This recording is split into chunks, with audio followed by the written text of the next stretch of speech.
আসসালামু আলাইকুম। আপনাদের দেখাবো আমার কিছু গৃহপালিত মোরগ। তো একটা মোরগ আরেকটা মোরগ ছাড়া থাকতে পারে না। এ মোরগ বলতেছে, কিরে তোরা কই গেলি আমার থুইয়া একা একা। মানে সে পাগল তার সঙ্গীর জন্য,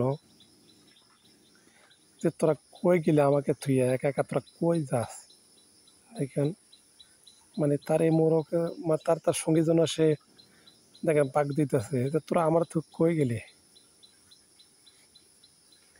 আমার রেখে কই যাস তোরা, আমাকে নিয়ে যা। এলো তার কথা।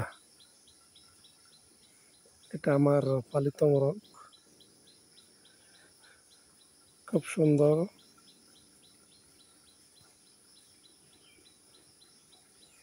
ঠিক আছে, তো ভালো থাকুন। আসসালামু আলাইকুম।